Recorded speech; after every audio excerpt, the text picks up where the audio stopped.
Hello, everyone. It's Anonymous Sneak. I hope everybody is having a good night. As promised, I said I was going to come on here and talk about where my nickname came from, how it came about, Nikaboo. Okay. Also, I told you guys I was going to show you my Bible um, that I had since I was 8 that got me through a lot of stuff. Um, and it kept me grounded.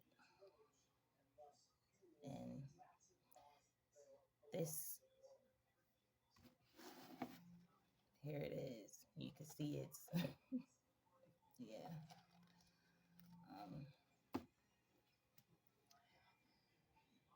uh, when I was a youngin', um, I went through a lot of trials and tribulations. And again, I want to give all praises to the Most High, Yahuwah, for keeping me strong and keeping me sane during all this and enduring. Okay. Um, I went through a lot of bullying and abuse since a little girl. Okay. Um, there's been a lot of attacks on my life spiritually.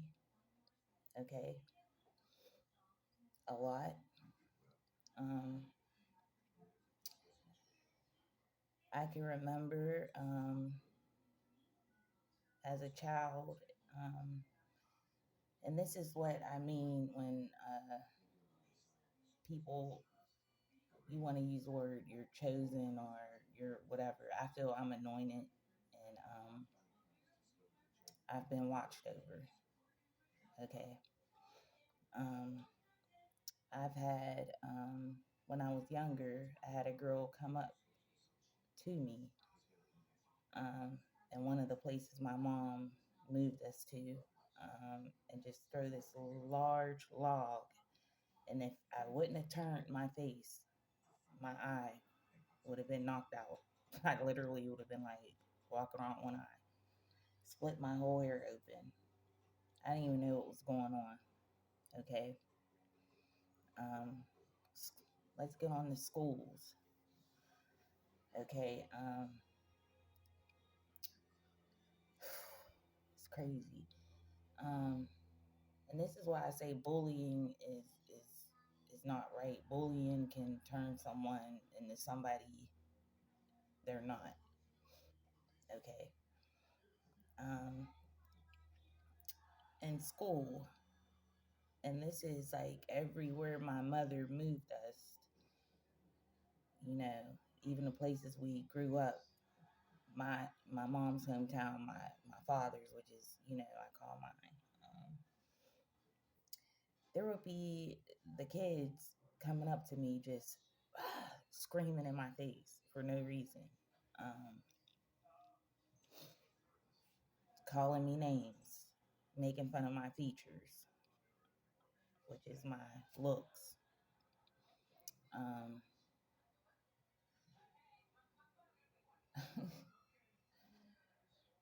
it's crazy because I didn't understand what was going on.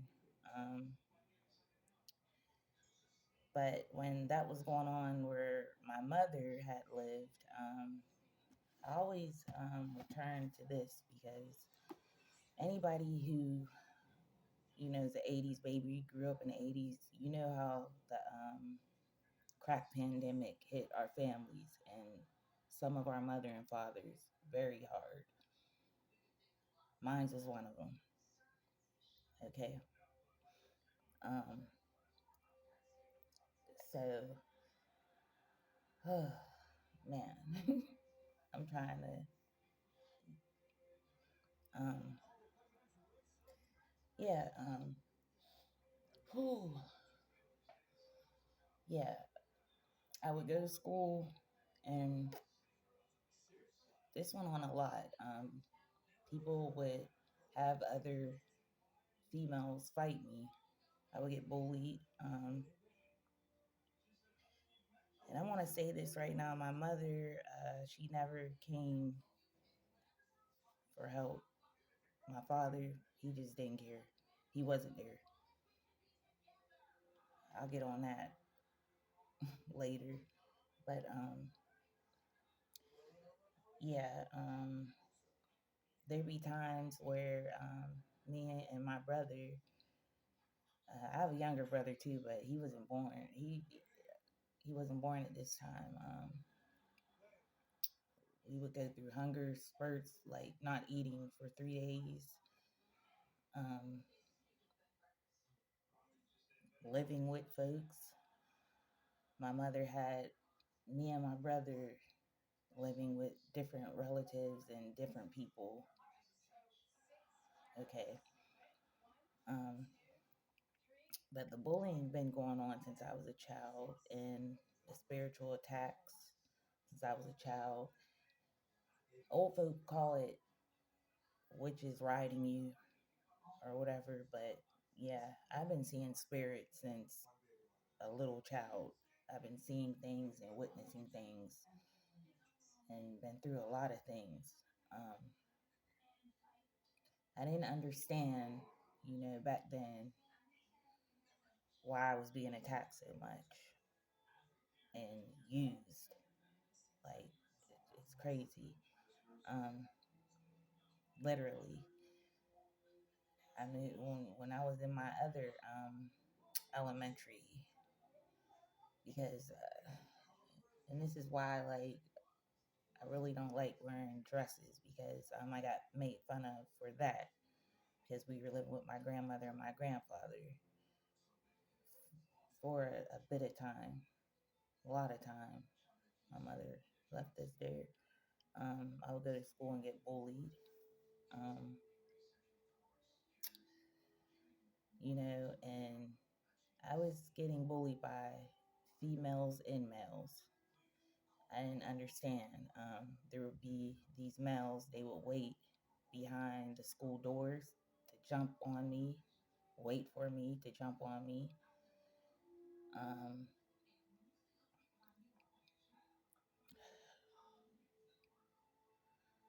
ooh, sorry, you guys. This is just crazy. Especially because now I know why I was under so much attack. Um, yeah, but I would get jumped continuously. I would be made to fight other females that I did not want to fight. I did not even know why I was fighting them, but I was told by, the people I was with, you know, either you fight them or we gonna beat you up or whatever. So that's how it was. Um, I'm gonna give a little story time on one event that really was crazy, you know. And you guys out there that have been through that, I hope you survived it mentally and are still being strong and brave enough to tell your story. Okay, and these were my own family, my cousins. One time, I remember when we lived in this certain complex, me and my mom and my brothers. Um, my two cousins came and knocked at the door. And I'm young, so I'm thinking, oh yeah, I'm gonna go out and play. Yeah, we're gonna go out and have fun. They had something else waiting for me. So they knock on my door. My mom is on the couch crocheting, and I asked her, "Can I go? Can I go out?" She's like, "Yeah, go ahead." My two cousins, they're smiling at the door, like, "Come on, come out." Okay, I get out there with them, and automatically I get these butterflies in my stomach, like something wasn't right. So we turn the corner, and as we are walking up the hill, they're laughing. and I see a big crowd sitting up there. And I'm like, in my head, like, what's going on? And I'm like, oh man, here we go again. Like, they about to do something to me. Okay. I get up there. I don't even know what's going on. You know, um, these people jumped on me. It was about 8 of them, female and male. You know, this is why it says in the scriptures that the enemy will be of your own household. You know, so I ball up like I always do because I was used to it. I was used to getting jumped and beat up all the time, even abused. You know, so after that went on, you know, I got away. I go back home. I walk in, and my mom's looking at me like, what's going on? And I'm crying, but I'm like, I'm mad. Like, I'm tired of this. Like, this can't keep going on. Like, I'm tired. So I go to the little shed that was in the apartment and grab this bat. And my mother, she's like, put that bat down.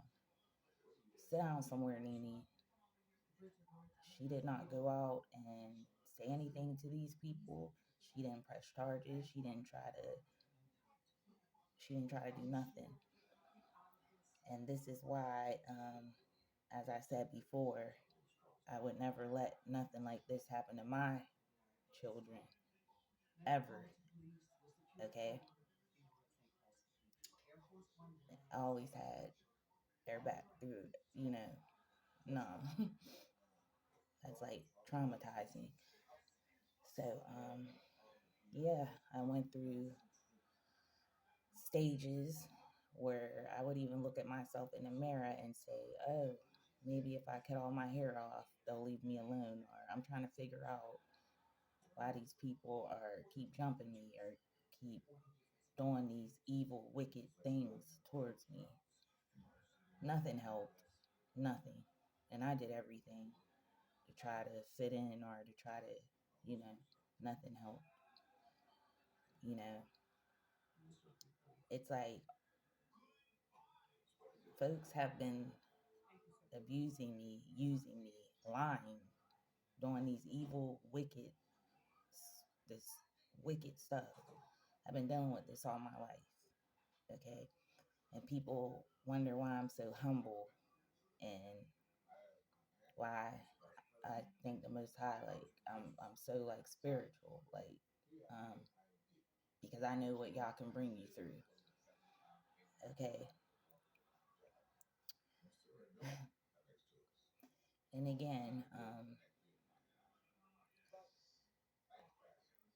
you all need to make sure you talk to your children about bullying and how it's not right and how it affects people.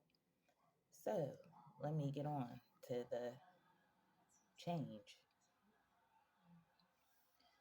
Now, I got tired of getting bullied, beat up, used, you know, for, and I'm talking about used for everything. These females and males were like just using me for everything, getting beat up, getting everything.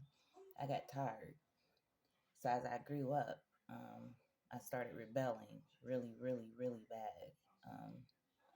I got tired, and one day I decided this ain't going down no more. I'm gonna fight back, and I'm gonna fight back hard. So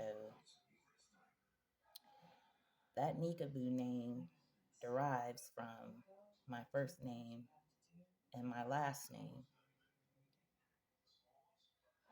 but it came after the change. You see, um, I got tired of getting bullied, so I started running with, gangs, one gang in particular. Um, and these were my own family too that was doing these wicked things against me, like really, really wicked. Jealousy and envy is something else. That's why I said it's deadly. It's evil. It's wicked. So yeah, Nikaboo.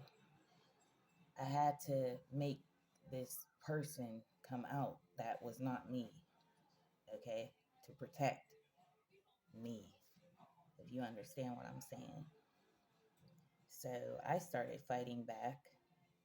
You know, I got into trouble, as a juvenile, fighting, you know, um, just standing my ground because I got tired. And everybody started calling me Nikaboo because that was who had to come out for folks to leave me alone. Okay? There's one person though that would never call me that. He would never call me the Nikaboo. But people always thought that derived from me and my seed's father, but no, it did not. I was Nikaboo before him, the name. But yeah, it is. It's sad what all that stuff can make someone turn to and do. But I always had a good heart. I still do. To this day, I still talk to these people that did these treacherous things towards me. I would still be nice, you know. I even ended up having seeds to one of my bullies. Go figure that. But yeah, that's where it came from. And that's where it started from there. Okay. But thank the Most High that I'm delivered from all that. I mean, I still have nightmares about stuff. I still go through things, but like I said, I come out of it. And when I do, I come out better. I worked on myself a lot, you know, because I had anger problems. I had a lot. I was confused. I didn't know like what was going on. You know, my mother. Um, and when I was younger, we didn't have no Christmases, no birthday parties, no none of that. It was none of that. Okay, it was none of that. Some holidays we didn't even have food to eat, and my family, everybody made fun of us, you know, and that can change someone, you know. But I had to take up for myself. I had to, you know, put that timid, scared little girl, I had to protect her. That's where it came from. But and I prayed a lot when I was younger, and that's why I treasure this, you know. Um, there was a time where me and my brother haven't ate. Uh, man, I believe it was like going on 3 days. And in my mother's hometown, this woman, and I was so glad I found her on Facebook because I did. I'm glad I got a chance to thank her and tell her how much she helped us. She owned a pizza shop, okay, and I was friends with her daughter too, but not like we're kids, you know what I mean? And God, y'all rest her soul because she's no longer here with us. But that woman helped us a lot,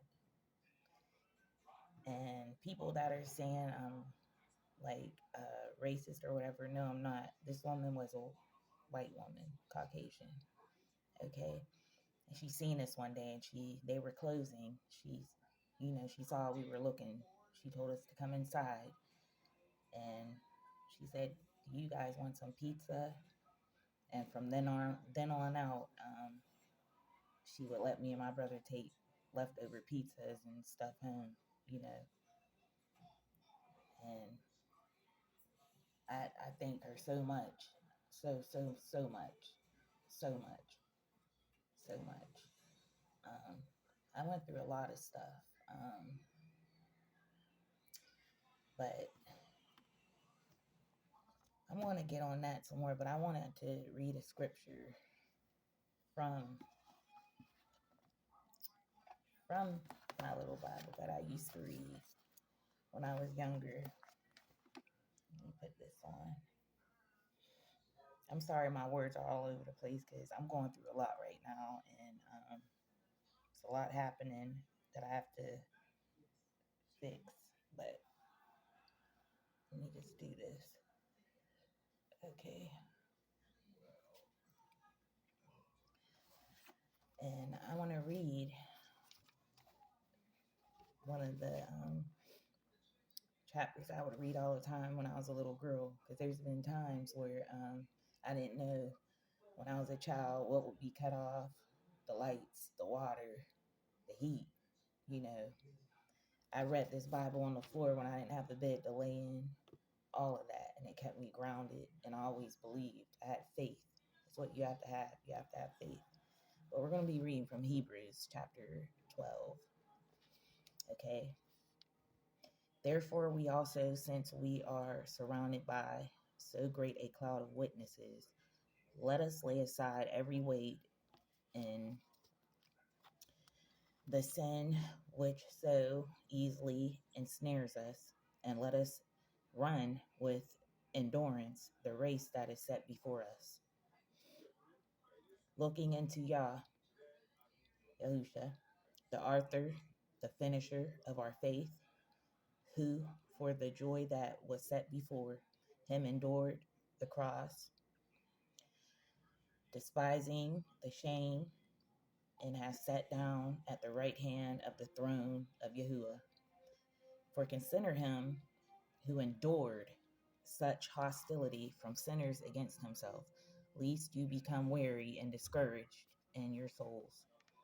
You have not yet resisted to bloodshed, striving against sin, and you have forgotten the exhortation, exhortation, forgive me for that, which speaks to you as to sons. My son, do you not despise the chastising of the Lord, nor be discouraged when you are rebuked by him. For whom the Lord loves, he chastens and scourges every son whom he receives. If you endure chastening, Yahuwah deals with you as with his sons. For what son is there whom a father does not chasten? But if you are without chastening, of which all have become partakers, then you are illegitimate and not his son. Furthermore, we have had human fathers who connected us, and we paid them respect. Shall we not much more readily be in subjection to the Father of spirits and live?